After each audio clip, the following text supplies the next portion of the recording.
Hey everyone, welcome back to the Tribe of Nerds.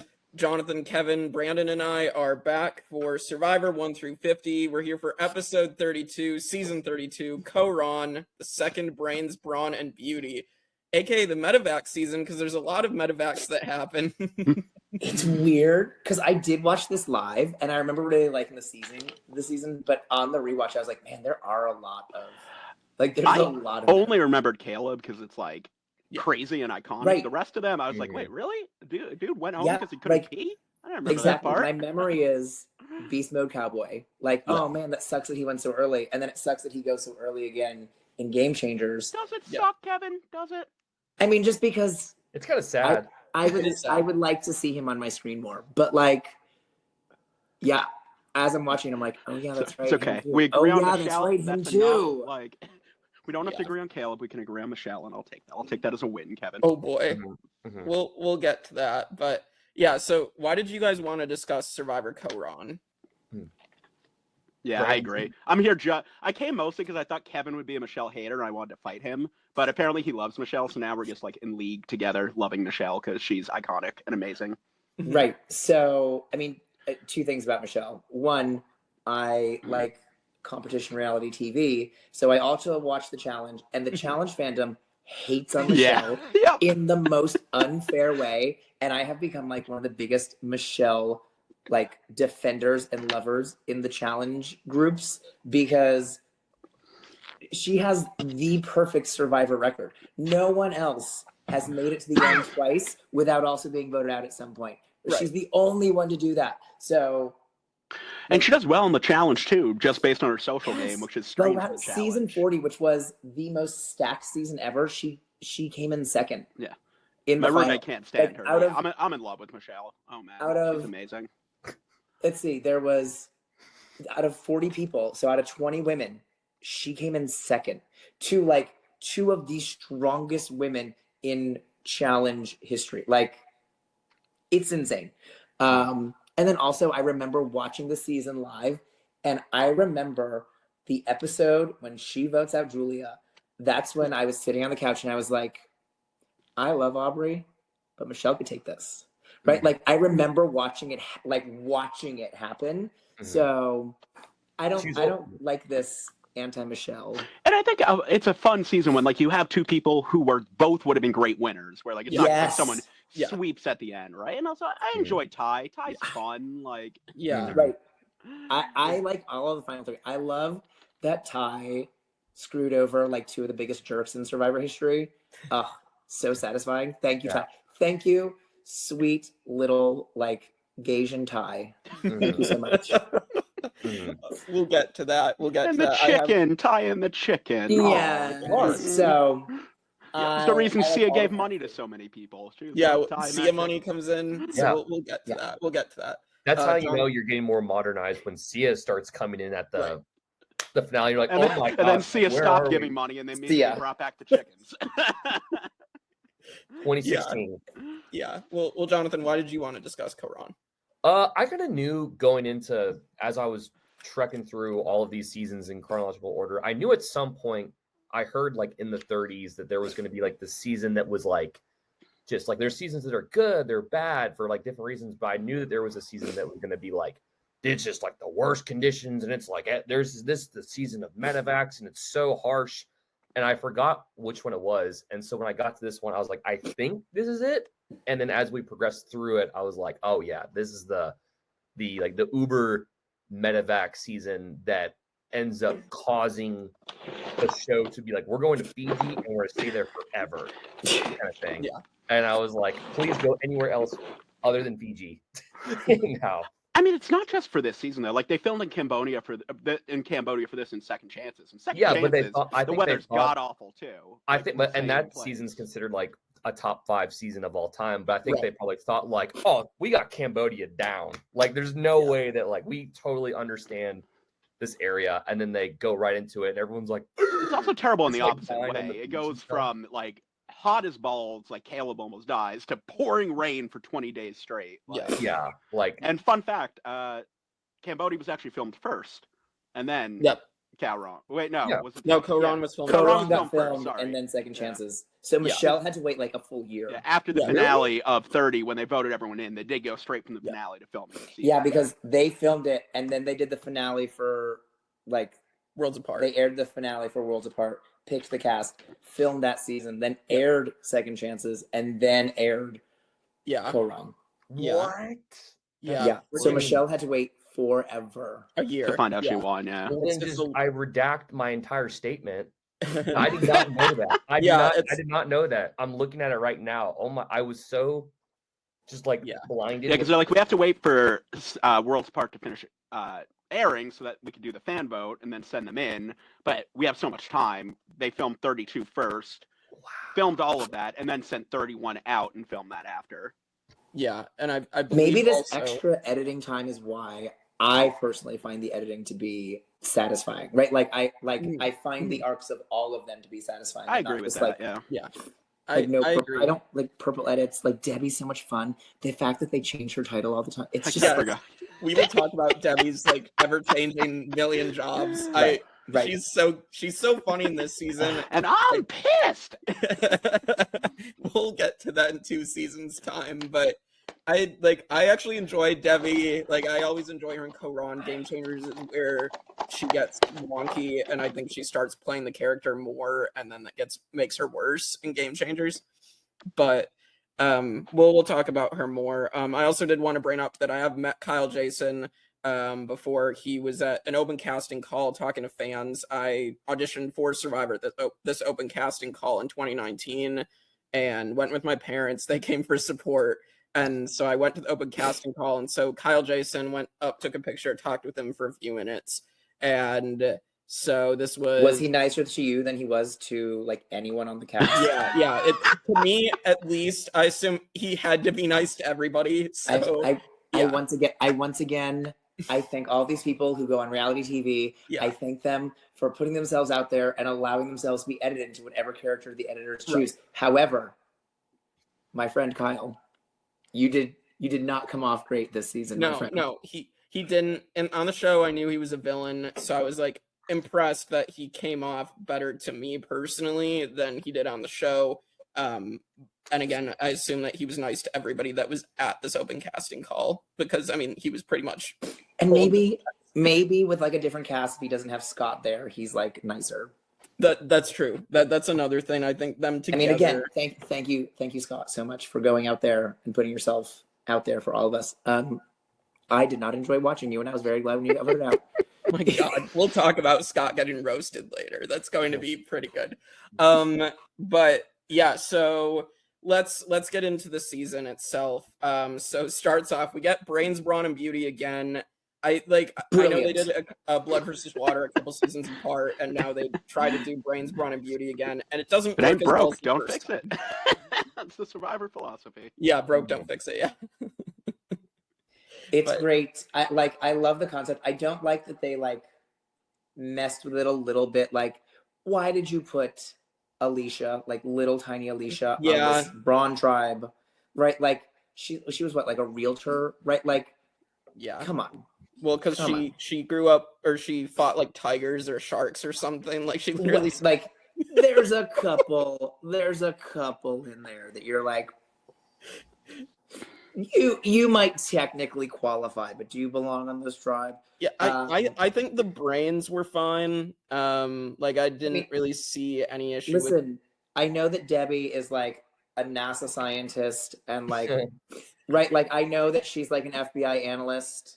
I know that she like does every job known. And in between, she's a waitress at Red Lobster. Obviously, yes, that's logical. And she does modeling on the side. I know because she can lay down for her like lovers. Right, but like living off Cheddar Bay biscuits all day long. In the words of Cass from the last time, like, what was the criteria? I want to see that. Debbie. Yeah. Well, they have the biggest frontal lobes. I mean, Survivor really proves that, like, it's not the theme that makes a season, it's the cast, right? Because you have, like, fans versus favorite one and fans versus favorite two. I mean, then you have Blood versus Water, Kaoh Rong, which is one of the best seasons of all time, and you do that same theme again, and, you know, the casting was so spot on for Kaoh Rong. Like, you have Chaos Cast and Spencer on one tribe, and, you know, Tony. Tony on another tribe. Ooh, on the other. Yeah, yeah. And then like the beauty tribe was pretty spot on that season too. It definitely is like different this time. Like I would say, beauty. I mean, like Tai makes sense to me because they justified it. He's like he makes everything beautiful. That's his job, and he's a beautiful soul. Like I can like Tai makes sense honestly to me. As much as you can say maybe he doesn't fit in. I think, as Kevin said, Alicia is the one where it's just like, why is she on this tribe? And listen, again, I apologize. I don't mean to talk shit about Alicia. Alicia's probably wonderful.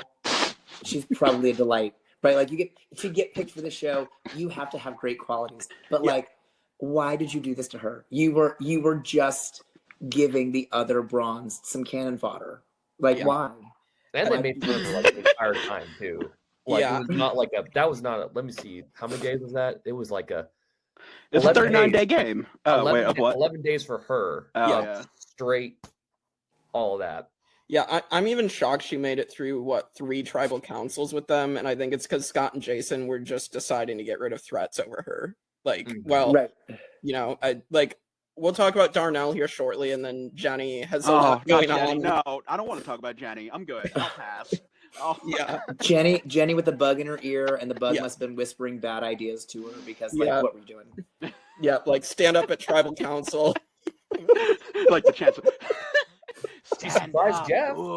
And like, listen, have I in our online games blown up a tribal counselor too? Of course I have. Yes, of course I have. But like, Jenny, you gotta have like a little. You gotta have a little control over the situation. You can't just like go and guns blazing. Crazy. I'm a relatively squeamish person, and just the bug in the ear when they finally show it. Oh my god! Okay, the bug. I couldn't do it. I couldn't do it. The impact of that when I went and played the live game, I put the buff over my entire head for the full night because I was like, I'm not even taking the chance. Yeah, it's so bad. Like it's so bad, and like they literally have to have like the next morning, like Scott has to like reach in her ear and like squish the bug, and it's just like. It's so bad. Okay, moving on. We're talking about other things right now. Yeah, we can move on. Do we want to talk about Darnell? Because I've always said like Darnell got a really raw deal like on the Braun tribe as well. I think he's another one where I think he could have done better probably on another tribe or just with different people. Like I mean, maybe if he was on the Hustlers tribe instead, maybe. Yeah, in 35. Yeah, I think that would have been better for him than being on a tribe where like apparently you accidentally lose the goggles and it apparently makes you the first vote out. Like, but also like Scott and Jason were just so mean. Like, like they like. I mean this in like the least controversial way, but they're like, I'll be back in a minute. Okay, we'll be here. So leaves the podcast. I gotta go throw up from the bug thing. Sorry. Oh my god. All right. Do you want? We'll contact your roommate to check on you. So anyway, like he's like to me the poor like those two guys are gonna like gravitate together and like do the bro thing, and so like he's gonna be left out of that. You know what I mean? Like again. Not because I don't think he could have been a Braun character, but just because, I think there are some times when I feel like Survivor should know what's about to happen, and like don't make it predictable. And like I feel like so that was what's gonna happen. Yeah, I feel like it was clear, like the Braun tribe, who the last 3 left were gonna be. It was gonna be Scott, Jason. It was always gonna be those 3. Yes. Yeah, like. Like those 3 were definitely going to gravitate towards each other, and maybe Jenny would probably sneak in there, but like she kind of took herself out.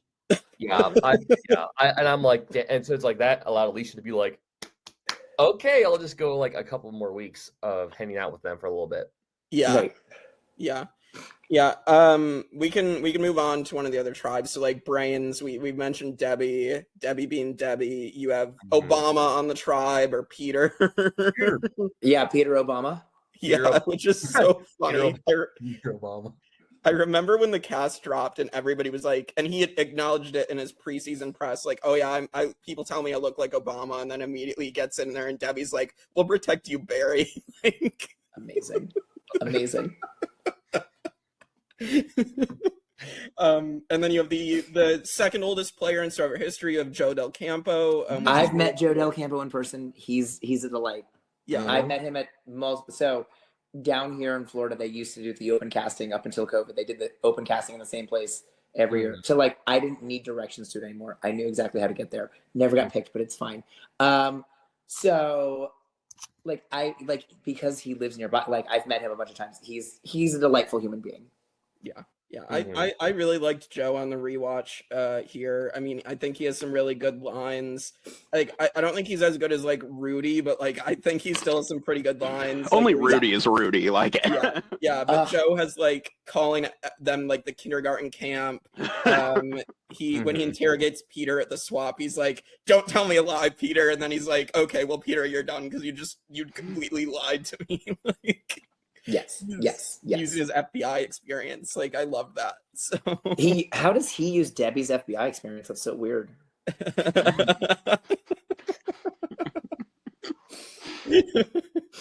And then we have to talk about Aubry, our next contestant who will be on Survivor 50. We have to talk about the start of her legacy, where she starts off very poorly, where she's like, she has mango all over her face. She's like sick, and like she's like that poor thing. Like, I remember watching live, and I thought for sure this girl is like, she is done for, right? Like, she's, as soon as they lose, she's out. She can't hack it. Right? Like Cochran to an extreme, right? Of just like this person who like thinks that they understand the game and like does not consider at all the living situation, and then can't handle it. But like, she is like Cochran to the extreme because she can handle it. It is amazing. Yeah, I don't even think this season is peak Aubry. Like, I feel like Game Changers is really like the best Aubry. Yes, also great Aubry. And then what's 38? Edge of Extinction. Edge of on that Extinction, she season? gets played real hard. Yeah, she's back for a fourth time. Like, why do these survivors just tarnish their own legacy? Like, live in the past, keep that. I honestly think this is peak Aubry. I mean, maybe it's just me not liking Game Changers. Yeah, you don't like Game Changers. I got to rewatch Game Changers to compare the two. But like watching her go from like the like little caterpillar into the beautiful butterfly throughout the season was an amazing journey to go on, and I love it. Like, Aubry or Michele could have won, and I would have been happy because they're both great. No, I wouldn't have. No, I would have been very upset if Michele lost. Yeah. No, I do not disagree with people who argue for Aubry's win, but I do disagree with people who shit on Michele, because that is rude. I'm not gonna shit on Michele. We'll talk about that later. But Jonathan, your thoughts on Aubry here?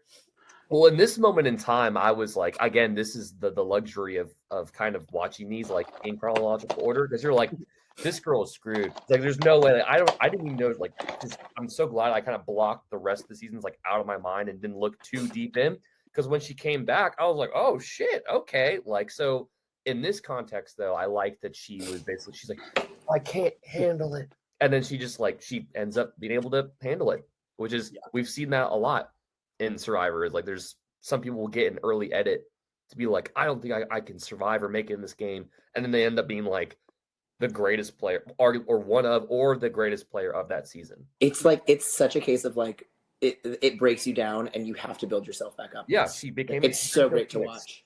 Yeah. The Phoenix from the ashes. Oh, it's so great to watch. She's great. I love her arc in this season.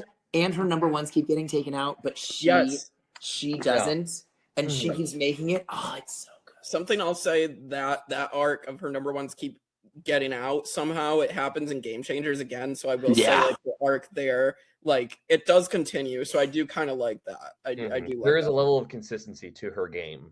Yeah. Whereas just Edge of Extinction is just kind of like, get her out of it. She really gets the dodo. All three of those people were like, get him out of here. In fairness to her, in Edge of Extinction, those people, like those newbies, they were not being fans versus favorite fans. They were there to like stake their claim in this season. They were there. They were not like, they were not starry-eyed over. No, Joe you had Gavin, you had Vic, you had like, they were players. Yeah, so players. Yeah, agreed.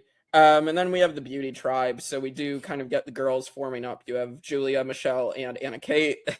And we'll just leave it at that with Anna Kate. Although I'm embarrassed to say she was my winner pick at the time for that season. We'll just leave it at that. Hey man, we all make mistakes. We all do make mistakes. Sometimes you straight boys and your crushes are so cute. Yeah. But then, of course, we get Beast Mode Cowboy. We get Caleb. We'll talk about his evacuation shortly. I mean, sometimes us gay boys and our crushes are also really cute. They're also Makes sense. Okay, now I get it. I like Caleb, and again, it's not just because of the evacuation. I know Kristen has told us about like her thoughts on Caleb, and she's talked to Caleb before, and so she says like Caleb probably would have been in a really good spot to take it all this season, and I actually agree. Like, I think Caleb was in a great position at the beginning. Yes. Yeah. So, I mean, Tai and Michelle are both sitting there at the end. Like the beauties do well. No, Tai loved him. Jake, have you seen Tai loved him. Tai loved him more than I do. He did love him. But then that story arc like hits even harder when it goes into like Game Changers, which you could make an argument is I don't know if it's a bright spot or like an entertainment. Like it's like seasons colliding together that carry over from other angles. Yeah. Like, I love Caleb too. I just sucks because I just feel like there's people that just like this season, and then when he comes back for Game Changers, is like, okay, we kind of like owe him something, right? Because nobody wants to get medically evacuated, and people that we think have potential can come back, but then just to see him go out at the same spot he did later. Well, but like, if you're a Big Brother fan, you know he has potential to do really well. I mean, Jake, have you seen his season of Big Brother? I've seen bits and pieces, but I have not like sat down and watched it. Like, I know Caleb, Derek, like I know. Yeah, most of my exposure to Beast Mode Cowboy is from Big Brother, and like it was just a confusing choice for him to be who CBS brought on to Survivor, because like they did Hayden, in 27, and he was like your run-of-the-mill typical Big Brother winner, and very likable and very, very affable, and the fans liked Hayden, but there was a large section of the fan base who did not care for Beast Mode Cowboy, because he on his season was a bit problematic. He was in love with a girl who had no interest in him. Amber B, also from the winner challenge. Of the challenge. Yeah. When he realized she wasn't interested in him, he just got rid of her immediately, and kind of ruined her whole experience. But yeah, I don't know. Like, I think Survivor's a better game for him than Big Brother. Yeah. Big Brother's very meticulous, and Survivor's like kind of like jazz. Like, you do what you're doing. Big Brother requires a lot more patience, because you have a lot of downtime, right? Like Survivor, you have a day of downtime, right? Like Big Brother, it takes a week to vote somebody out. That's insane. Yeah, I think like Caleb would have been better served. We'll get to this in the Game Changers podcast. I think he's better served in like a Philippine style season than he is full All Stars. And like again, it just sucks because I really think he would have probably made it super deep in this season. Yeah, he is entertaining. Like I will say, on Big Brother, even he's a very entertaining person. He's just also and he's a very entertaining person on a beach too. Yeah. Like, us and our crushes. But but I did love the relationship between him and Tai. I like them both, and then it was just like, again, it makes it even like harder when they both come back again. And Ty's like now, like Ty like cried over him when he like almost died. And then in the future, in like season 34, it's like I'll never forget when he gets voted out later, and he kisses Ty on top of his head and walks out. And I'm like, there's just some people that I feel like just. I don't know. Yeah, they get taken out because of reasons, but I really feel like sometimes there are players where it's like the universe does not want you here, kind of like that aura kind of thing, where it's like you can keep sending this person back as many times as you want, but they're gonna keep getting like something's gonna happen that's gonna like take them out of it, kind of thing, and it's like, And they haven't brought any Big Brother players back since, which is wild to me because there's so many good options. Like that is wild to me that they aren't doing more crossover. I mean, they brought a whole bunch of Big Brother people to the Amazing Race instead, which is a good season. New shows. I've been watching the Amazing Race, but it's not for me. Yeah, it's not for me either. But anyway, let's let's keep it going. So I mean, the beauty that's on the beauty tribe. So let's skip ahead to the brains tribe going to tribal council because we already touched on Darnell and Jenny. This is where Peter and Liz get so cocky that they openly just start declaring their power. And my favorite Debbie quote, besides her million jobs, is, "We need to move with the purpose, Joe, and we need to do it now." Yeah, that's Debbie in a nutshell. Really. We have to do this, and we have to do this now, Joe. What I'm learning is I love a 100-pound spastic woman named Debbie. That's just the thing that I love. I'm on the same train, Kevin. I'm on the same train. Actually, that's not true. Debbie from Survivor annoys me. Yeah. As a character on TV. As a character on TV, yeah. Yes. I'll go with that. Yeah. Because there are some moments that just live in my brain rent-free with her. And that's one of them. Yes. We gotta move with a purpose. God, it's just a funny quote. She's just screaming at the camera guy. It's her eyes. When she gets intense, she goes like, I'm pissed. Oh my god. So yeah, and then basically I'm shocked at tribal council that Liz and Peter are so cocky that they're just gonna be like, yeah, Neil, we're not going with your plan, we're against you. I just feel like, why are you this cocky at your first tribal council? I mean, listen, he thinks he was president of the United States, so he thinks he's unbeatable. Mm-hmm. What is it? He's a doctor, right? Yes, he's a doctor. I believe so. Yeah. Yep. Yeah. I mean, maybe there are just certain career paths where you're just not used to being subservient, people disagreeing with you, like that you don't have ultimate, if you're a lead surgeon in an operating room, who's questioning you, who's stopping you, who's chain of command?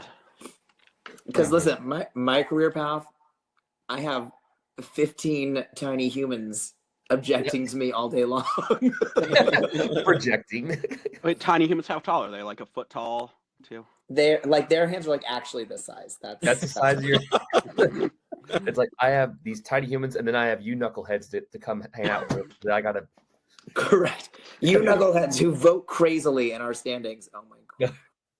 Yeah. Oh, so the people with taste, you mean, and that's what you're talking about. Well, I'm sure we'll get to these crazy rankings later. But yeah, so I just feel Peter especially, there's just something about him to where he just assumes that he has the authority, that people aren't going to question him, and it's bruh. Yeah, they are. Yeah. Mm-hmm.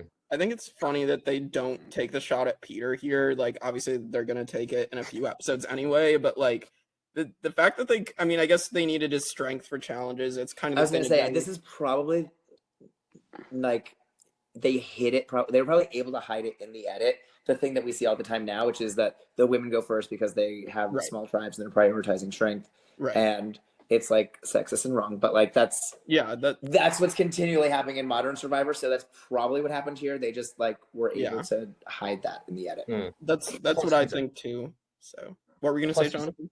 He's a doctor, so he knows he can save lives. He can save lives.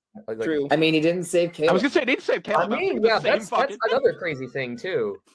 That's literally the next episode. Where were you, Peter? Huh? Where were you? Yeah, pouring water on Debbie's head.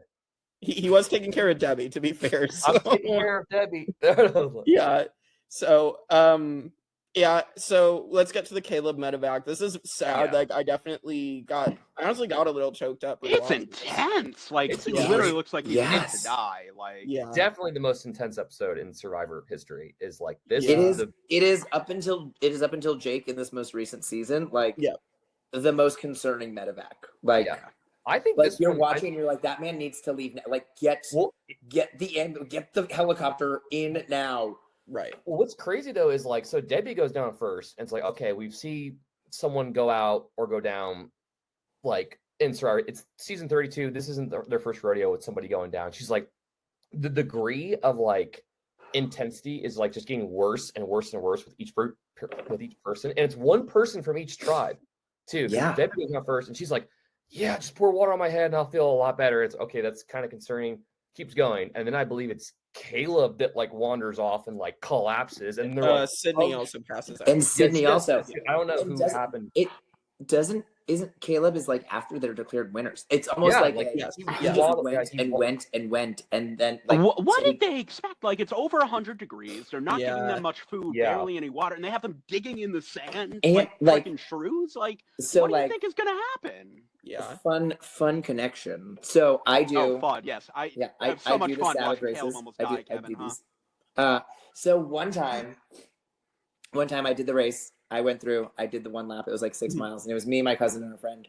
And we were sitting there, and I was like, I could do this again. Like, this was one of the shorter paths. I could do it. You guys stay here and have your free beer. I'm gonna go do a second lap. Fun story. He's like, I did not have breakfast that morning. Oh no. And I didn't have dinner the night before because I was like, oh, I'm just gonna have breakfast. But then I like ran out of time. So I hadn't eaten since lunchtime the day before. Oh, geez. So I was not only dehydrated, right? Because you're like running this race in the Florida heat, but like Oh, in Florida, Jesus. with no, so very little water and no food for a day. And I remember walking the path like, because this is the symbol that someone needs help. So I was just walking the path doing this, just like waiting for someone to see me. Yeah. And I don't have very clear memories of like what was happening. So like as I'm watching all this happen to Caleb, I'm like, FML, this would be me because I've literally done this before.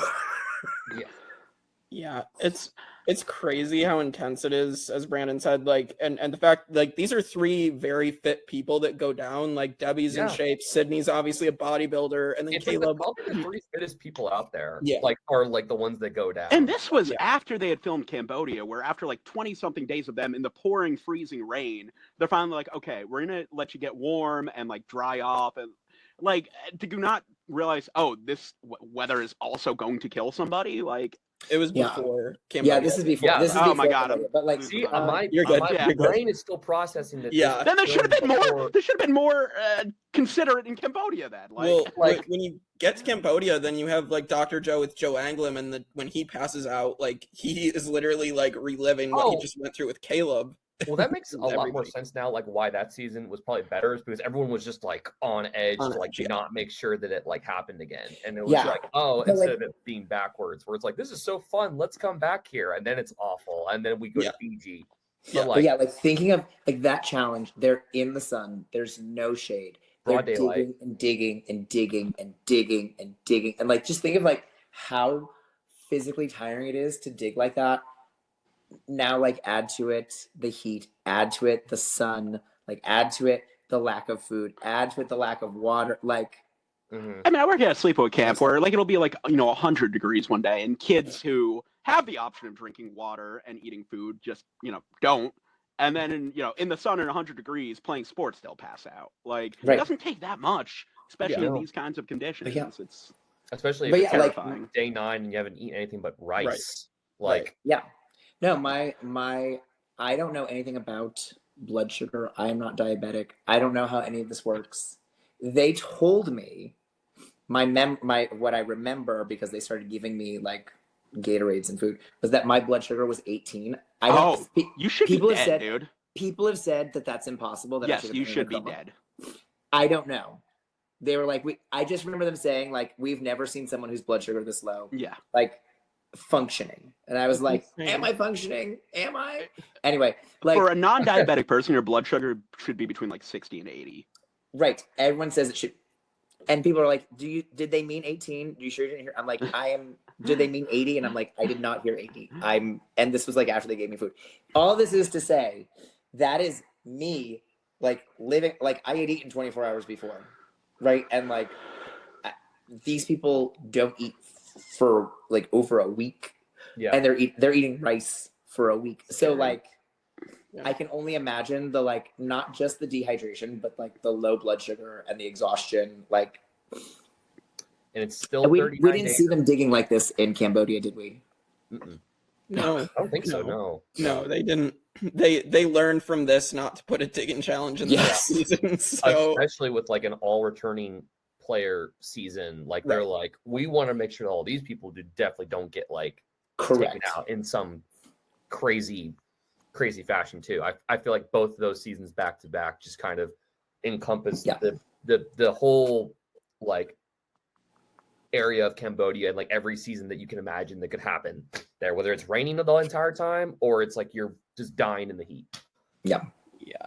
I'm shocked as well that they still had an elimination in this episode, considering because like Russell Swan almost died in Samoa and they like canceled the vote out, and then they still have an immunity challenge in the same round and Alicia gets voted out. Like, I think that's crazy that they don't just like, I guess, like find a way to end the episode at that point.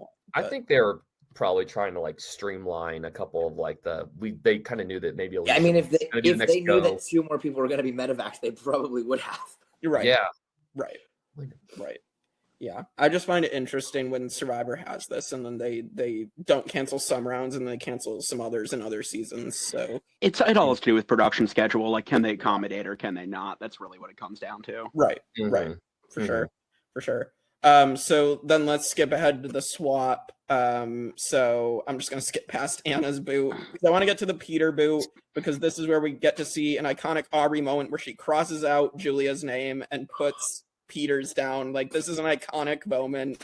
I think this is honestly what pisses Scott off against Aubry, like, for the rest of the season, and why he doesn't vote for her, because this sets him off against her, in my opinion. Well, he's also just kind of a little bitch, but like, yeah, that too.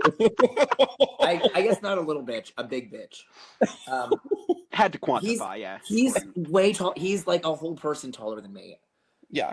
He's the tallest person in Survivor history now. I think it's him, Cliff Robinson, and Mitchell Olsen from season 2. Right, all of them are taller than me. Yeah, I know that I film up and I look like I'm tall. I'm not. Yeah, you're tall on the inside. It's what counts, Kevin. Aren't you like 6 feet tall? You're taller than your students. That is true. This is why I'm in elementary school. But like, yeah, this is. You could tell he was already like. They make a comment, I think, around the merge about like shoving nerds into lockers, but like you could tell that's what he wanted to do. That's what he wanted to do anyway. Yeah. So, I mean, anything to say on this moment from Aubry crossing out Julia's name and voting Peter out? Like, love the drama. So wild. All right, well, let's hit the merge, and this is also where we get the breakout of both Michele and Nick Majorano, because they haven't been to a tribal council yet. And that's kind of a weird thing. Sometimes it happens in Survivor history where it's like, I don't know if it's a bad luck sign or if like if you've never gone to a tribal in the pre-merge and it's like, oh, I've made it to the merge, and so everybody mandatorily has to go to one. Right. And you've never been to one before, and sometimes this happens where it's like, I've never been to one. I'll be good. And the first one that you go to is the one that you get voted out at. Yeah, happened to Nick. So you never really survived a tribal council. Yeah. It's like, I mean, it makes sense in a 3-tribe format that you would take out the tribe with 6 people.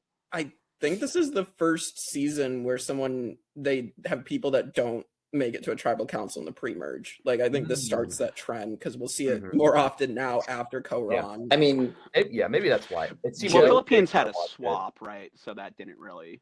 Yeah. So, because I guess it did have a swap. Okay, so Tan Dang didn't go to a tribal before. And then I mean, Joe didn't go. Who was the other one that made it to the merge? I think it was Keith, wasn't it? Keith didn't go. Keith Nail didn't go to. Yeah. Okay, so it was Philippines and Cambodia, and then this. Yeah. Okay, that makes Thank you. I do remember Debbie having a quite the interest in Nick. Greek Adonis. It's like she's the only one. But it would be Debbie though that would be like, okay, like this guy's hot, and like it's like. But I mean, like, yes. I mean, is she wrong? Is she wrong? Does she need to be a Mensa level like brain surgeon to figure that out? I mean, Kevin came here to thirst tonight. That's where Kevin's at. Nick is a good-looking man. I won't deny. Listen, if you've got brains versus brawn versus beauty, you're gonna have some beauties, and I don't think like you were on that tribe. You knew what you signed yourself up for. That's fair. Yeah, it's very fair. And I mean, so Nick is also interesting because, like, I don't know, I I kind of found it funny that he's just being a dick. Like his whole character is just be a dick and talk down to people. Like the way he talks down to Michele is like, Michele, you have to do when it this she way. called him bro, I don't need to be carried, bro. That's the Jersey in Michele. that is the Jersey girl. That You know we what's love. wild is I realized me and Michele are like around the same age-ish. And she grew up like a town or two over from me. We probably have a bunch of mutual friends. I've just never looked into it. Yeah. So yeah, we now get where almost everybody has like an injury or something, and now they all have to get checked out. And this is where Neil is going to get medevac. We haven't said anything about Neil yet because I mean he found an idol. That's basically all he's done, really. Well, I liked him. Like I mean, he was fine. I didn't like him or dislike him, but like the fact that he takes the idol with him. Yeah. Instead of giving it to Aubry. And I understand. I understand. Like you're in the moment. You don't know. Am I allowed to? What do the rules say? Right? Do I give it in front of other people? Because then everyone's. I don't care. Give it to her. Right. I mean, he's not the first. That's what Caleb Crumble did, but you know, he was a piece of shit. So. Did he have time to do it? I don't remember if he had time or not. I thought it just happened so fast that he was out of there. I remember Aubry being like, "Give me the fucking idol," or like her being like, "Hey, buddy." Imagine Yeah. Imagine you travel around the world. You sit for like a week in a resort, not able to speak to anyone. You end up on the island. You're not eating for days. You watch people go down in the heat. I like this buildup. And then your number one ally in this game for $1 million has an immunity idol, and you're like, oh, we are set. And then he is about to get like removed, and he's just like, okay, bye. And you're like, but like, give me the immunity idol. Like, I'm dying here. We're all dying, please. And he's just like, XOXO. I would be so pissed too. Yeah, I would be too. Mm-hmm. I'm with Aubry. I'd be pissed too. It is crazy though too, because I believe Aubry was unfortunately going to go if Neil didn't get medevac. Because assuming that he doesn't play the idol for her, she goes, unfortunately. Mm-hmm. So it is weird. Like I really was there for like, okay, this is Aubry's arc, and then again she loses an ally. But like it seems from what we heard from like Nick at this point and like Jason and Scott, they were in power at this vote, and it would have. Yes, they were going to take out. This is where I think the nerd like shoving nerds in lockers line comes from. It is. Yeah. Mm-hmm. But hey, if this didn't happen, we wouldn't get Neil's crazy finale comment with Michele. We'll get there. Getting booted from the jury. So you get some retribution, Kevin. You get a little bit of like, yeah. I also want to say Neil, like going with that, Neil is one of the most cocky Survivor players ever. Oh yeah. He's not really justified in being as cocky as he is, because he's like, oh yeah, I know I'm gonna stay around because this is not that bad, and then he gets mad. But they give him that edit for a reason. I know I'm not going to go anywhere. Next episode, he acquires a third nipple on his back, and then he gets taken out of the game. Like, I mean, like officially, that's and then the comment he says to Michele after she boots him from the jury is like, "You're just suckling at the teat of like whatever the fuck he said at the time." We'll get there. We'll get there. But like other than that, like he was character as always. Wasn't he like an ice cream? Yeah, he was an ice cream entrepreneur. Yeah. Okay. Ice cream entrepreneur or owner, whatever. I'm just. No, I forget what the title. I forget the exact title is, but yes, it's something like, and it's like, bro, what do you have? Like a little bike with an ice cream cooler attached to it? Like, come on. A connoisseur or like a saucer or like a server? Or... No, we're gonna anyways, come on the show, Neil. Like, yeah, Neil should come on. We should also just get ChatGPT to make like an AI image of a little ice cream bike. Anyways, all right, so then we get to the next episode, and this is where Cydney's gonna flip because Scott and Jason basically replace her with Nick and Tai, and they're basically like, oh yeah, Nick's with us, and then Cydney's like, no, well, if you guys are gonna like mistreat me, I'm gonna flip the game, and you don't want to get pissed, Cydney. And they let her get pissed, and she gets rid of Nick. It's so good.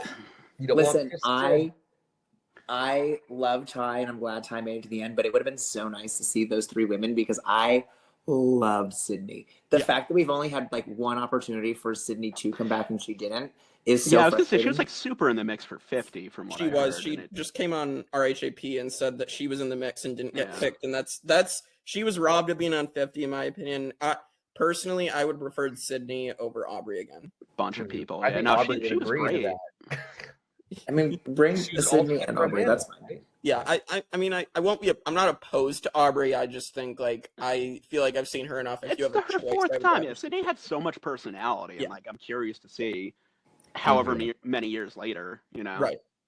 And this So, is like in the era of people like, it's like last time, even though it happened before, it's that like shifting, like we're working together this time, we're gonna work together in the future, but like we're not making a promise to go to the end together, right? Like, yeah. and she navigated that really well. She made it to the final four with that. Like, Yeah. like Good.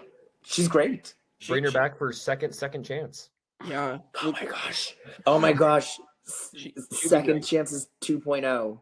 Yeah. Put her on the Second ballot. chance. She's getting my vote. Yeah, she would be great. Again, like I think again she voices it. On this rewatch she picked up on it. She's like she's been playing the middle the entire game and she made it work up until the very end. So that's hard to do. So Absolutely. all right, so yeah, Nick's gonna go, and then I did want to bring up the tribal council where Debbie gets blindsided because we get the Idol's got a brother, as you have Jonathan as The Jason Idol's and got a Scott. brother. They do the Rochambeau, the rock paper scissors for who gets to keep the idol. And then he just looks at him. Oh yeah. Oh Debbie. Yeah, sadly we lose Debbie here. I mean, I will say for Aubrey, I don't think this ends up being the right move because Debbie's gonna get upset at this why she doesn't vote Period. for her. Oh, It's yeah. always good because I think she's gonna get mad. That's just period. Pissed. Like, I'm pissed. No. there was one time I was playing a game and they all got mad at me. Like when I joined the jury, they're like, "Why are you protecting this person?" I'm like, "Because if I didn't, they were going to be pissed at me sitting on the jury, so I had to like keep them off the jury, right? Like that's what you had to do with Debbie. Because as soon as you send Debbie to the jury, she's pissed at you. You So, can go to like, the end with Debbie. She ain't never winning this game. Like, she's Yeah. never winning. Hey, but She's she's too a game cuckoo changer. crazy. Yeah, I mean, I was impressed with like Debbie like flipping the game at the end of Liz vote and whatnot. She did things that you could say changed the game, so I can see it. But also, like as we've said, she wasn't winning the game. I don't see Debbie being able to voice No. her game in a good enough way to win the game. So, But she was definitely a character for the season that yes, yeah, popped out in a good way. 100%. Like we knew she was going to come back as soon as they could have her Listen, back. she's an amazing reality TV character. She's up there with like Angela from Big Brother, right? Like these people who are just unhinged. she's and like a they don't cartoon care. character. She's like, Coach They don't Phillip. care Yeah. if you don't like them. They're Yeah. there to do their thing, and I love that, and I'm so grateful for that. They're never gonna win. Bro, can you imagine pulling up to Red Lobster and Debbie's your waiter? Like, Oh my god! we got specials tonight. Yeah, we got the shrimp and then we got the lobster and the butter sauce. Oh boy! Like, See, I'm the cook. I wash the Then dishes. after she gets done reading you the menu, she looks at you and be like, "I'm actually undercover, so don't blow my." a $2 Oh, tip? Are you? well, that's what- She he goes- tells you that, and then I she don't know, tries to like- balance all the but then she's plates, also all the like- trays, and she drops them. Then she's like, I'm also secretly cutting for the next season of Survivor while I'm undercover. So it's like, it's just the line keeps going Yeah. further and No, further and further. she's amazing. Thank you so much, Debbie, for all that you brought us. We Love love you. you. I agree. All your Come on the jobs. show, Debbie. Yeah, come on the show, Debbie. We'd love to have you. All right, so that happens, and then we're gonna get to the tribal that I think is the best tribal this season, where Aubrey is gonna convince Ty, like, do what makes you feel comfortable, and Ty's like, I feel like I'm just like aligning with the bullies, and they're not really wanting me to stay around. They're just using me, and we get so we should bring up also the super idol because we haven't talked about this. This is another time Survivor wants the super idols to succeed. In a way it does here because they can combine the idol to make the super idol. Ty refuses it, burns Scott alive. Like it is. They were so pissed. Like, Yeah. Jesus. It's so satisfying, right? Because who's ever rooting for the bully? Right? No, You're I think never, bullies- you're always rooting against the bully. Even if, like, listen, I know I know his daughter has autism and or whatever. Like I forget what it is, but like has like the special needs daughter, and I'm sure he's a great dad, and I'm sure he's a wonderful person. But on the show, he was playing the bully, and so no one's ever rooting for the bully. You're rooting against the bully. So when it happens, it's so satisfying. And it's even more like he's just super tall, and Ty's like super small. And when he has the power to do it, and he like looks at Ty like expecting him to do it, and it's like, if you've been bullied, or if you've been around people that are kind of have that personality where they just like force it on you, and it's like if you don't do what they say, and if you show any form of like defiance or against it, they like are. It's just like it's pretty scary. You can feel that tension where it's just like, are you gonna do what I say or no? And he's like, no, and he's like, well, inside he said no, but like he's like, wow, and then he just like stands up and leaves. I'm like. It's so satisfying. And like, listen, Scott already he was a professional athlete. Like he's made plenty. It's fine. He'll be fine. He made the jury. Good job. We all saw your ridiculous tattoos. Cool. Like you had a great experience. He thank spilled you so much the water, for playing, right? Or put out the playing. Yeah. Thank you so much for playing the role of the villain. Bye. Yeah, it was just a satisfying arc to see this. Like I love little Ty with this like the little Ty. I love how they're just looking at him, and Ty's like confidently and calmly is just like, no, I'm not gonna give it to you. No, he's like, you're gonna. And there's like that weird awkward phase where it's like they had this planned, but then it's just kind of like he gets voted out, and Scott's like, yeah, he's like, all right, Ty, you're gonna give it to me, and he's like. No, it's like a weird, awkward lull, and it's like he's already voted out. Like he's already like, and he's like, or he's like, no, he's like, wow.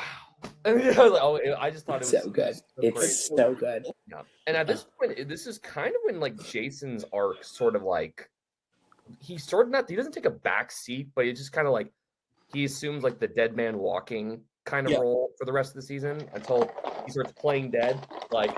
Until he is the dead man and he's no longer walking. Yeah. So now we can head over to we have Julia. This is a move for Michele. Like Michele does cut Julia. I give Michele credit here because I do think this is probably what wins her the game. With like the immunity wins at the end. But so this is. Like I remember watching it live. So like my cousin and her husband lived, and I made them start watching with me. So we're all watching live together. And I remember like a little before this being like, yeah, I actually like Michele's playing really well. And then like this moment, like, oh, she made the hard choice. She did the thing that like you have to do. And she was upset about it, but she did it. Like Michele can win. Yeah. This was definitely a point in the season where we notice how we haven't talked about Michele at all. Yeah, we haven't, and she wins the season. Spoiler alert. But like the point being is like someone made a comment. I think it was Scott at the end. I know we'll get to it later, but the big part of her character, which is kind of the same thing that she did in Winners at War, was like she's a second half player. Yeah, I was about to say where that. It's like the pre-merge. It's kind of like there's so much chaos and shit going on. She's naturally good at like just being kind of like a not mid player, but like a gray, even keel, not these up down players that you see pop all over the place. Right. She is strong enough in the challenges to not be a liability. Yeah. She's weak enough to not be a threat when you get to the merge. She is right in the middle. She is making friends with everybody so that they trust her enough to include her in a plan. She's not so strong of a personality that they're afraid of her, right? Like she perfectly plays that like middle, like she's not so low that you're suddenly like that person's too low on the radar. She's not so high that you're like, we got to shoot them down. She's right in the middle. She's so good at that. And then when she needs to pop off at the end to define herself, That's always been to be like, okay, now's the time that I go. Now's the time that I make my own moves and I start winning individual challenges, and then I can get myself in the end. She literally does it again in Winners at War, and it's like, right, okay, cool. Yeah, in a Survivor game, in a Big Brother game, like the pre-merge really for your win equity does not matter. Like I've always been in mind, social game first. Make sure you're friends with people and people like you and want to keep you around, and after that, like you can build a resume late in the game. You could start building your resume at 8, 7, 6, whatever you need to. Win out at the end. Like, if you made a big move in the third tribal council of the season, no one cares. No one saw that. No one remembers that. That could come back to bite you later too. Yeah, the people that were there. I do think sometimes it should be counted, but I do see what you're saying. Like, I do think, like, yeah, if nobody else on the jury saw you make the early moves, then those yeah. Unless you actually get to the end and you win, then you can just count that or whatever. Sometimes you like get voted into a second chance this season. You play an amazing pre-merge game, and then like a little angry twink doesn't see it and doesn't vote for you at final tribal council. Like, sometimes that happens to some of us. A little angry. I'm very confused. Oh, you're talking about you. I'm talking about Cody. I think I know who the angry twink is too. I do love Cody. Well, I heard those two words. I'm like, I know who that is.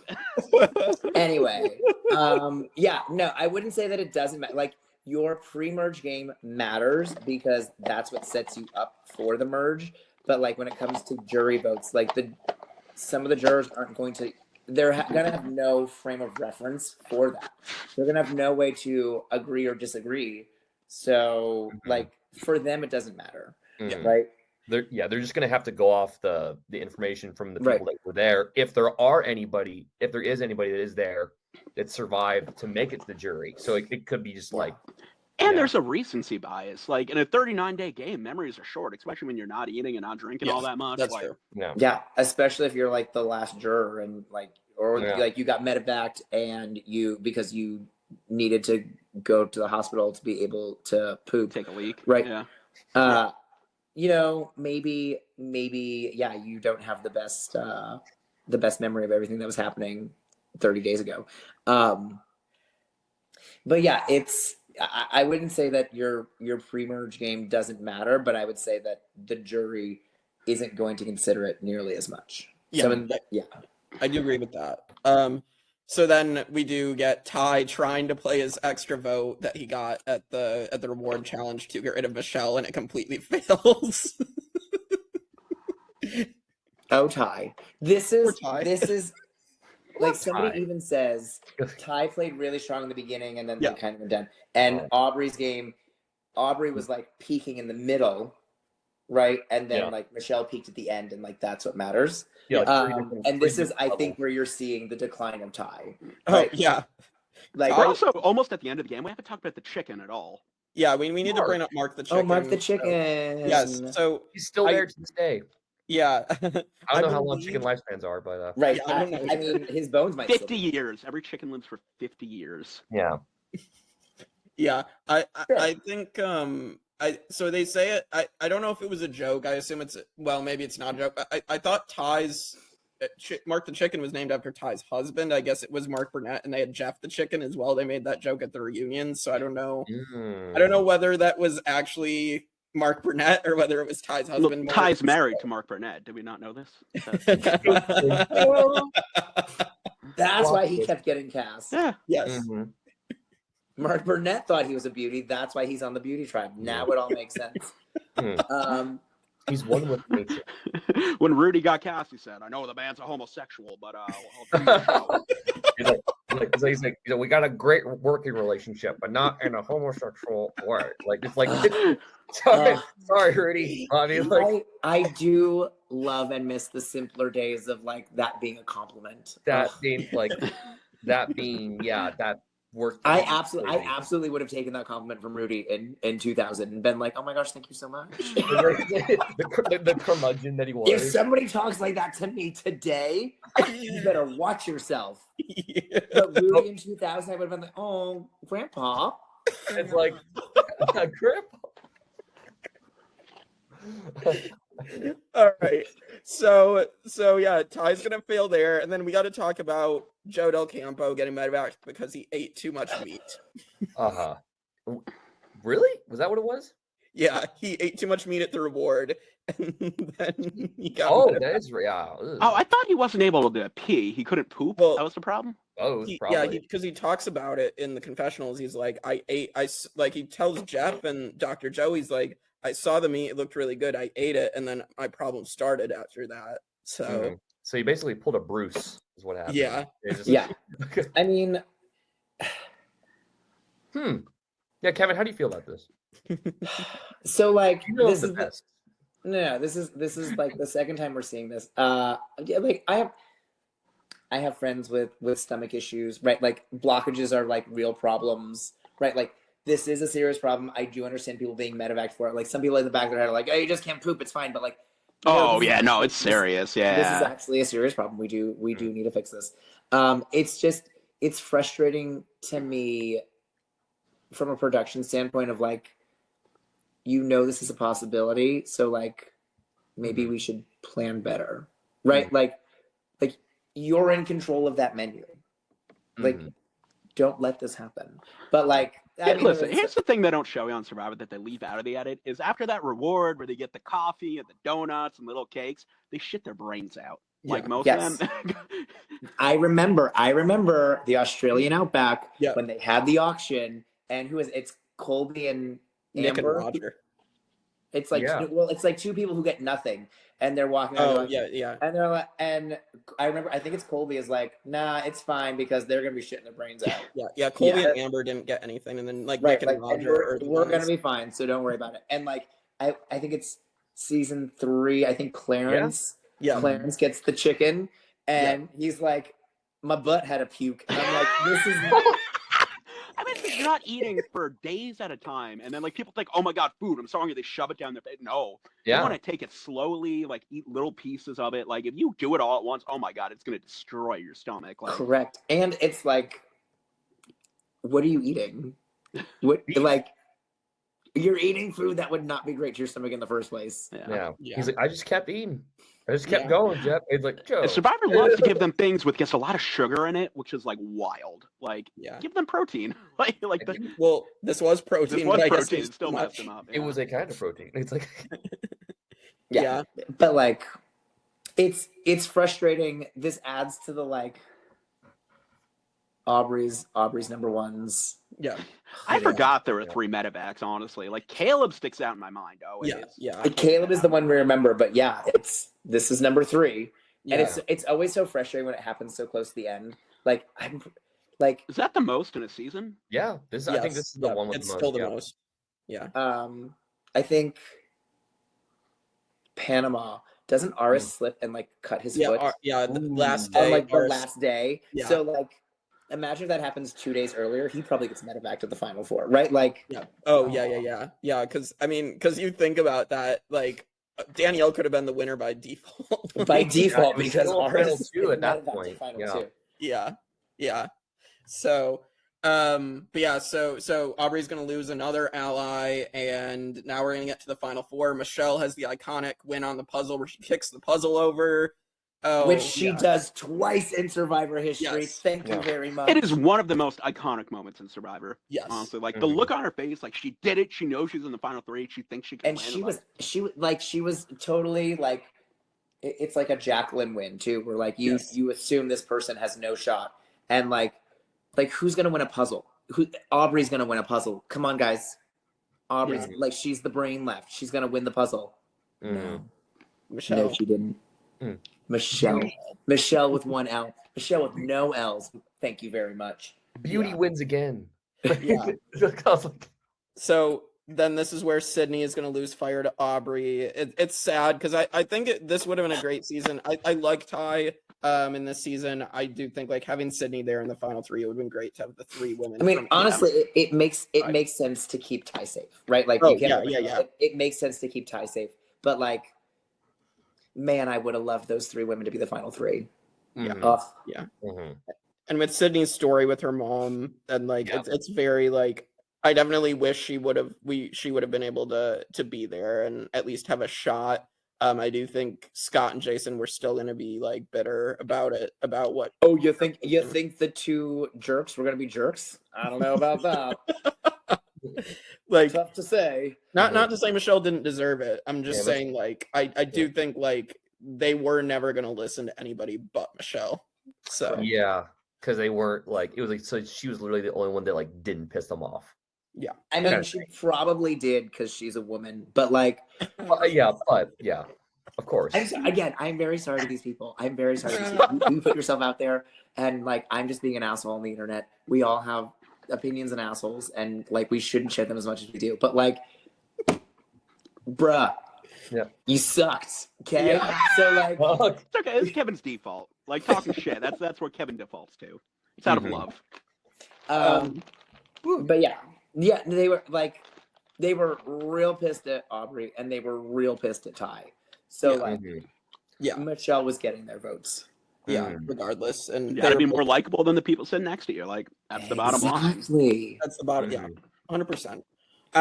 Let's get to the last twist. So we have the remove a juror. They did it once in Australian Survivor after this, but I'm glad they don't bring it back. I don't like the remove a juror. I think if you make the jury, you should stay on there. Yeah. I think it was fine for this season. It was a kind of a cool new thing, but like I'm glad that they didn't. I mean, wait, so how many jurors were there? It was 8. So there were 8 jurors. It went down to 7.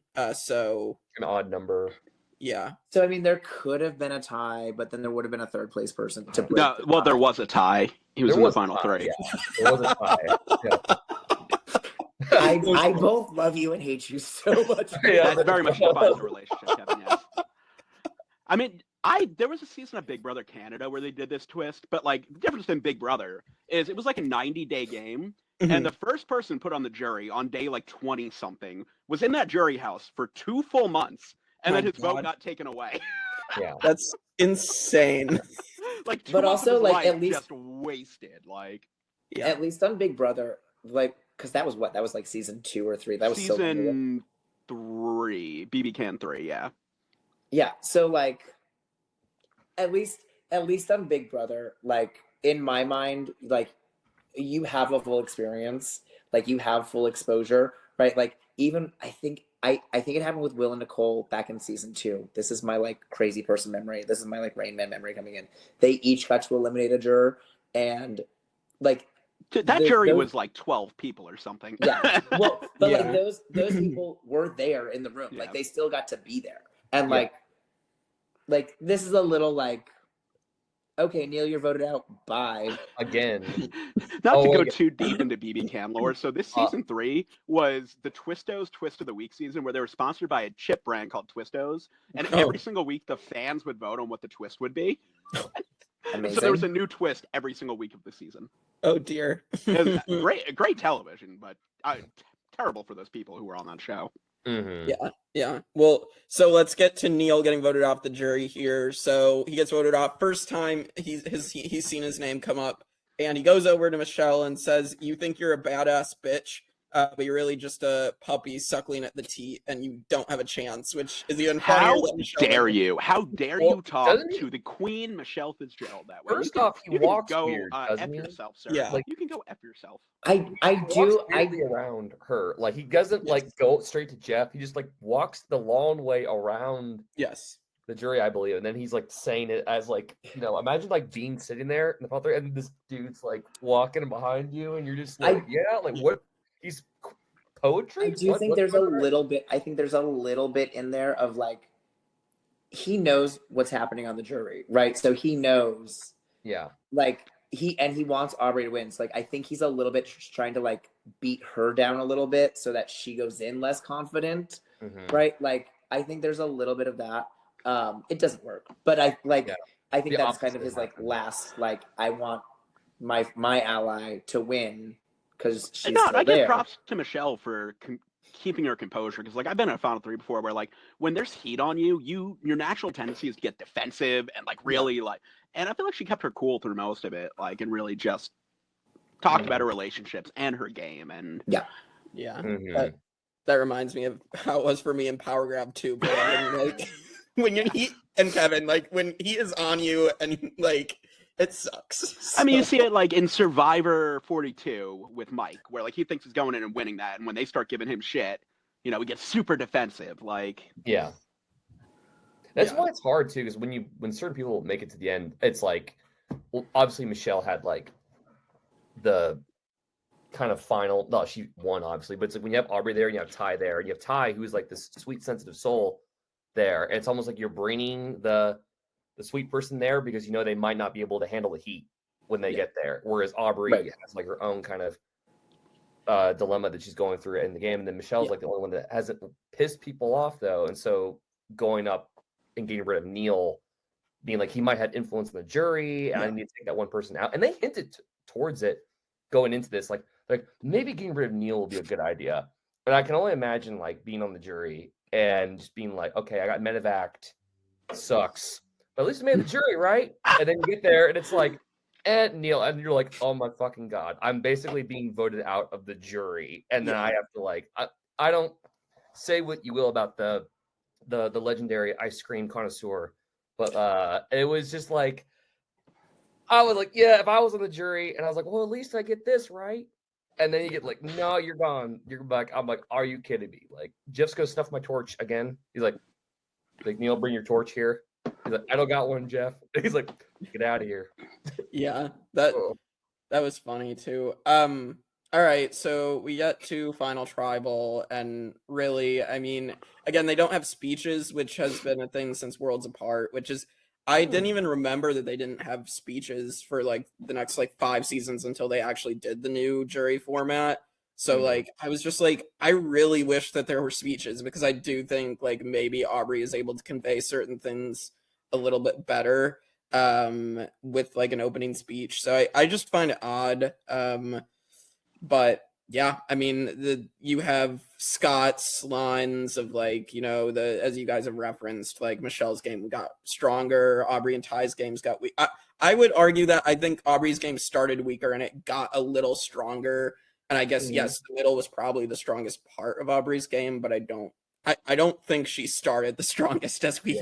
Yeah. No. I think that it was like, it's like 3, like if you like peaks and like, so Ty's peak, like his best point in the game was early in the game, right?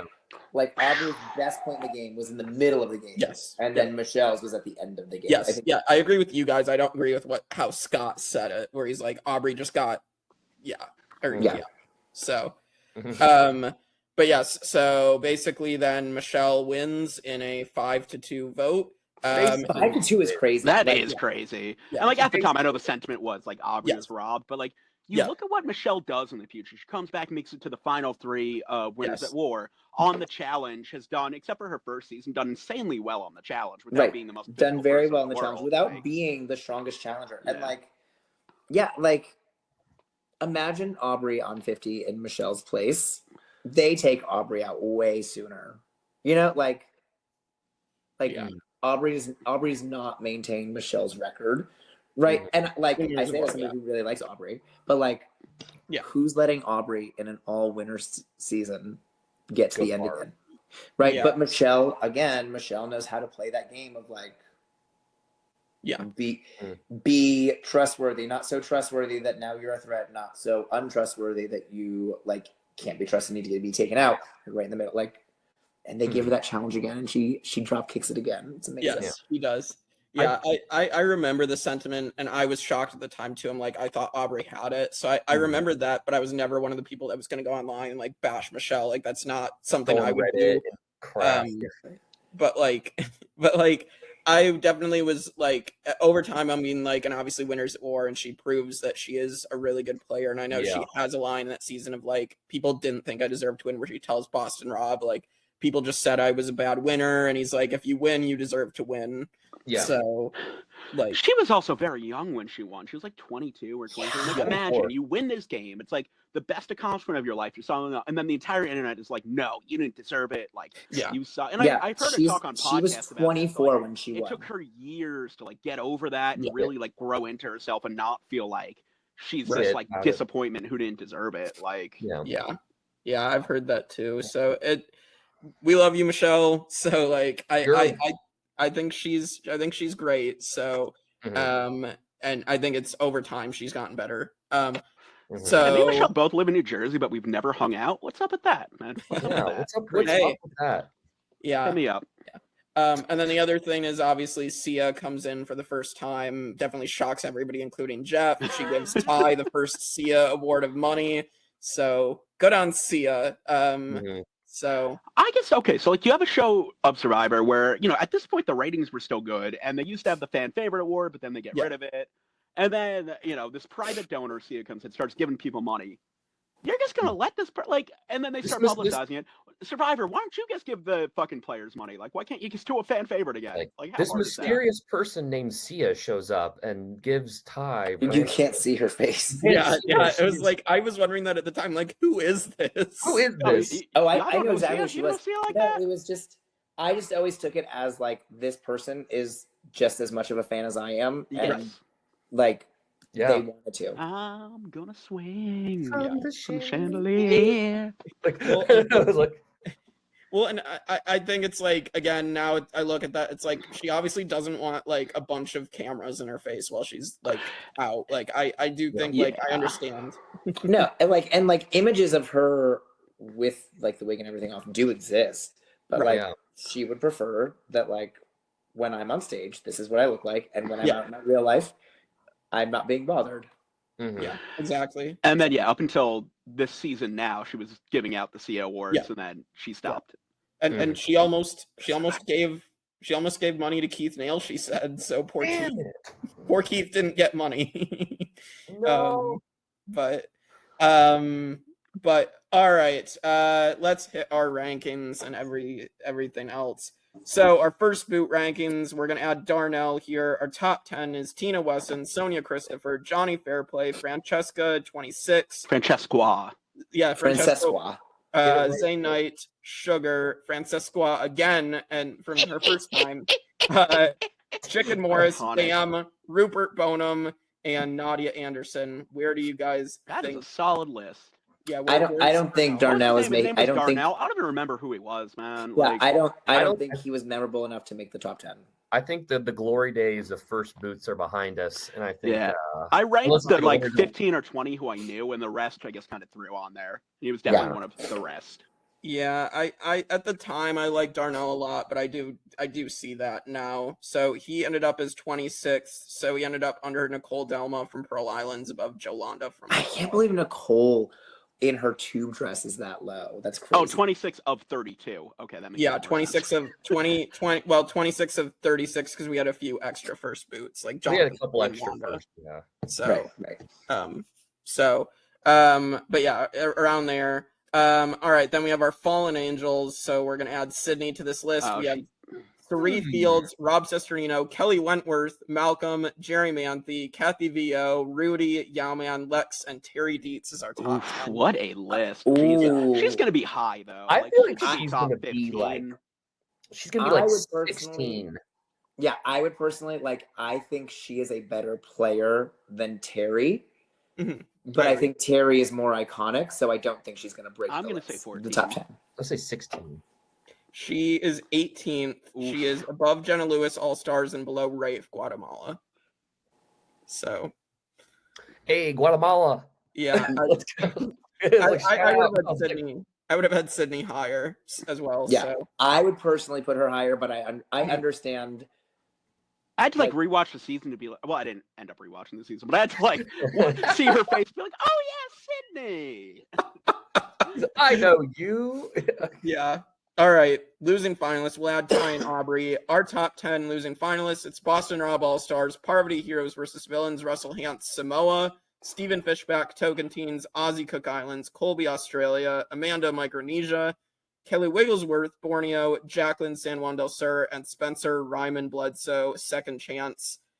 Spencer's too low on this, but she's going to be high, man. She could be top 5. Like Aubrey, I feel like she's making this list. Like Aubrey's making the list. Ty definitely top 10. I could see her top 5, honestly.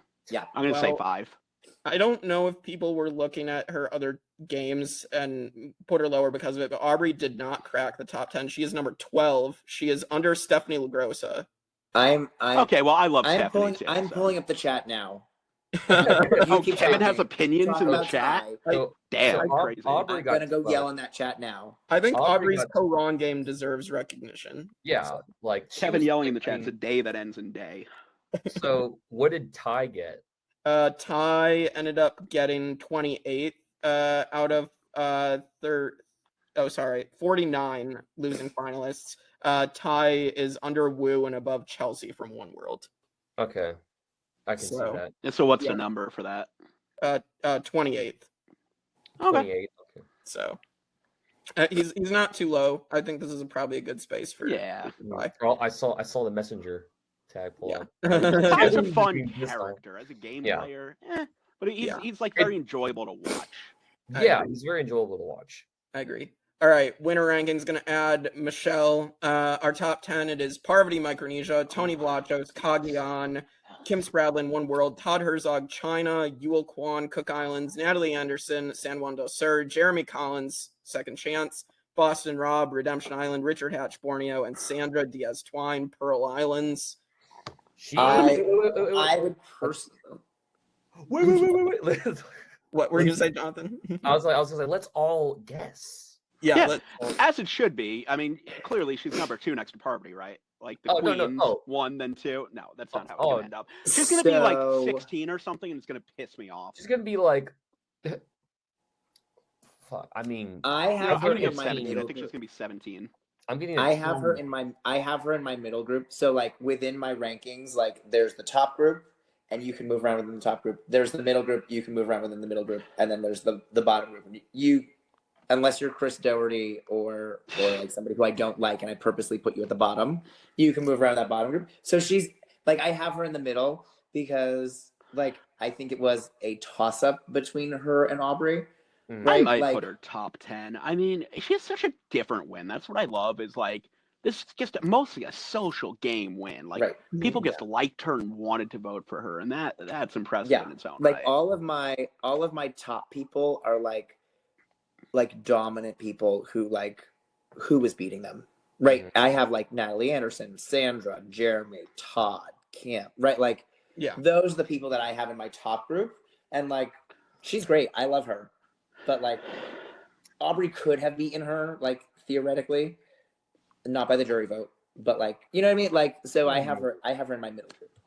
I'll give her like a crisp 17.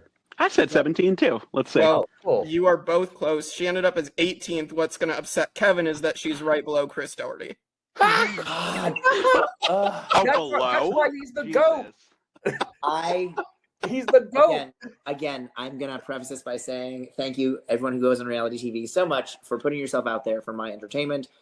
Chris Doherty is, when I made this list, 46 of 46, because I'm not a fan. Yeah, we know. You haven't talking to the chat again. Be like, you crazy. You guys put her one spot below Chris, but 18th is a pretty solid spot. I'd have Michele in my 20s for your rankings, but I do like Michele. So. But like, and again, too, like her, when you look back at her gameplay, like at the time, like when she only had this season to go off of as her character, as her reality star character, it was like toss up between her and Aubry, but obviously she's gone on and done other things. And so looking back on her, it's like, oh no, now that she did 40 and Kevin, I don't know what other reality the challenge, but you look at winners at war, she gets swapped around a bunch and kind of in spots like, where she really shouldn't make it through. Yeah. And that was, I think her performance on 40, even though she didn't win that, showed like, oh no, she absolutely deserved to win her 32. Yeah. Season. Like, because we don't know if we like it or not, but then give it time, give it perspective, give her more chances to prove it and show it in other settings, and then you'll be like, oh, she actually did. Yeah. I have her runner up in Winners at War higher than her win here. Yeah. I would too. All right, season rankings. Our top 10 is Heroes vs. Villains, Kagian, Micronesia, Second Chance, Pearl Islands, China, Borneo, Cook Islands, Blood vs. Water 1, and then San Juan del Sur rounding out the top 10. Where is Kaoh Rong going to end up? Low. Out of 32 seasons. Not 30. Like, like Thailand at the bottom and like Worlds Apart should be at the bottom, but then this can be like... The fact that Worlds Apart was in the top 10 at all. It was in the top 10? Yeah, we kicked it out. Yeah, it's 11th. Oh, this one? Oh no, Worlds. I don't know. I don't know if I can. Oh yeah. Wait. Jesus. Okay. Worlds. This one might be. I'm gonna say out of 32, like 24. I personally have it as overall number 12. However, there are 2 seasons coming up that we have not talked about yet. So like if we're just going by my list, it would be number 10. And I also want it to be above Worlds Apart. So yeah, I am crossing my fingers for at least a number 11 here. Yeah. I'm gonna go a little bit lower. I'm gonna go 20, not 24. With because taking that into account, like what we've covered so far and what has existed so far, I think it would. I don't even know. The thing about Kaoh Rong, it's not that memorable. Like we talked about some great moments, but I feel like in the grand scheme of Survivor, a lot of I don't think I remember it because I like it, but I don't think many people remember it. I'll give it 25. Yeah, so it is number 23. It is above All Stars and below One World, which I think is way too high. But... Wait, it's below One World. You people. I don't know how One World ended up this high. And One World that low and put yelling at us, Coach Caleb Mike Crumble, and Worlds Apart. Oh my god! I still don't know One World. And I'm pissed. God damn! Oh my god! You put my season at 24. I can't. Next time, these votes are not going to be anonymous, and we're going to attach who's pulling this. Yeah, next time we can do that. All right. Favorite players, male and female. I'm gonna go with Tai and Aubry. I think like there weren't too many male choices. I wasn't just gonna go with Jason just because I met him. I was gonna actually look at the board, and I think Tai is the best guy on the season. And then Aubry, I was cheering for Aubry, but Michele was probably close there. And then I guess the only other guy that I would put close, and he got med-evac, but Caleb. So yeah, a lot of the guys on this season suck. Yeah, Jake, I'll copy and paste your answer. I'll do slightly different and also pick Tai as the best guy on the season. Female, I kind of want to pick Debbie, but I you know what? Actually, no, fucking, I'm gonna pick Debbie. Yeah, you wanted to be different. You wanted to be different. And like, I can't. Makes the season more fun. I like he's fun different. People who just create these great moments. Yeah. I am even just like I mean Joe's cool, but like Joe's not a favorite character. Like no. Kyle sucks, Scott sucks, Nick sucks, Neil sucks, Peter sucks. Caleb's cool. Caleb makes it like 11 days and then dies. And Darnell was on the season. So yeah, I mean it's Tai. Darnell was here. No. It's Tai. And then a favorite female. I obviously shout out to Michele because I do love her and I think she's great. But like my personal favorite was Cydney. Love Cydney. Okay. Yeah, that's a great pick. Cydney was close there as well. For me. I feel bad because no one picked Michele. It's okay. She's been on my screen the whole time. Yeah, it's true. Yeah, she might get some more love in Winners of War when we get there. But all right. I think I'm on that season too. Yes, let's go. I believe. All right, last question before we wrap this up. How did this season contribute to the evolution of Survivor? I would say that the med-evacs caused them to stick to Fiji after this like cycle where they decide Cambodia's too tough and they're like, let's stick to Fiji. I do think that like the Super Idol, I think kind of them trying it again makes some strategic stuff kind of pop up later. And yeah, I mean, I think those are probably the big ones for me. I'd say the archetype of the social player. Yes. Like that what Michele brings to it, because you have winners later, like Kenzie, I'd say is a close comparison to Michele. Yeah. Tommy Sheehan.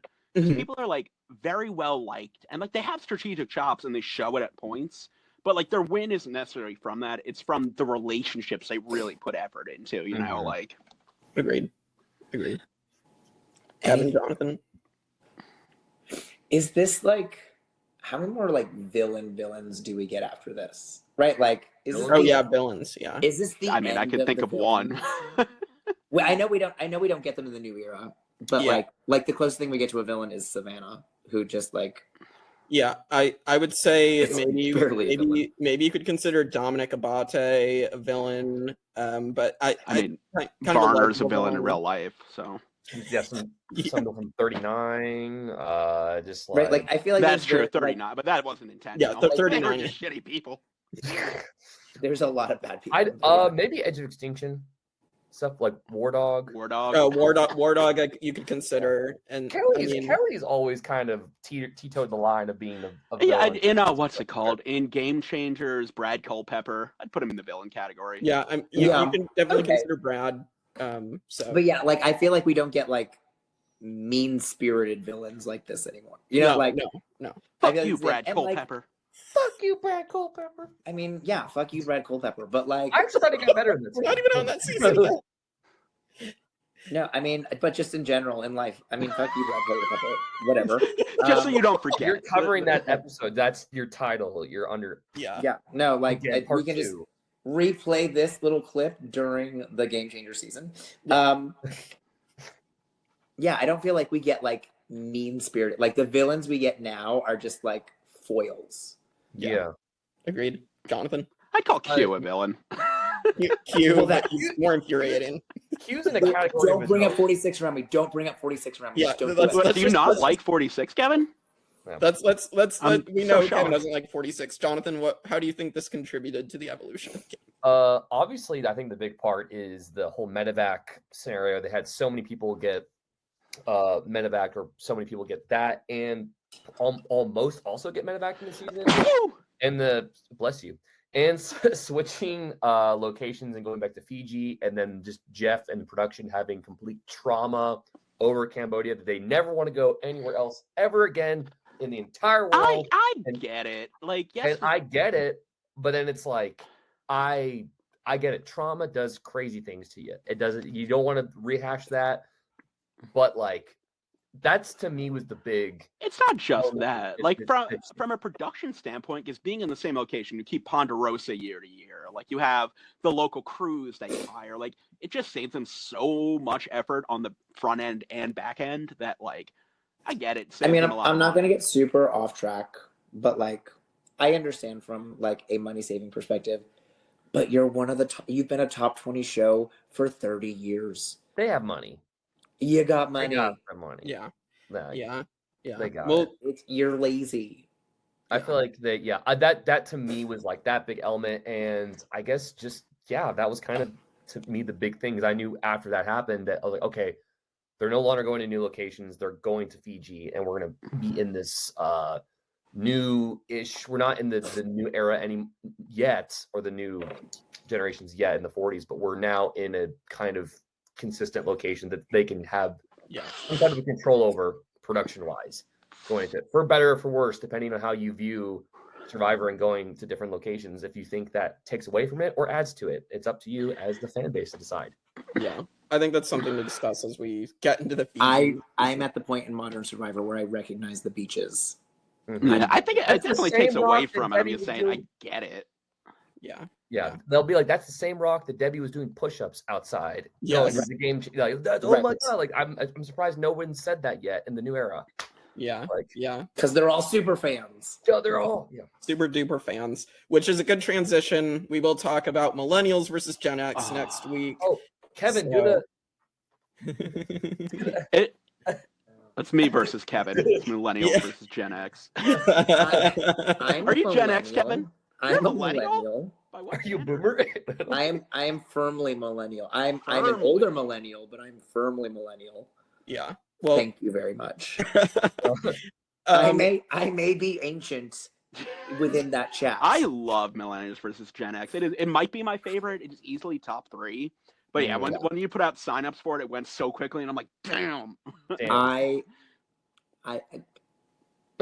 listen. I understand that everyone loves millennials versus Gen Oh, X. fuck you, And I Kevin. understand. I understand that I have an unpopular opinion about David millennials Campbell, versus Gen X Zeke, and Adam David versus Goliath. Klein. I just think Like- they're okay. I've always just thought they were okay. They're just Yeah. okay. Well, Wait till we What's do. her name? Who makes it to the end? yeah.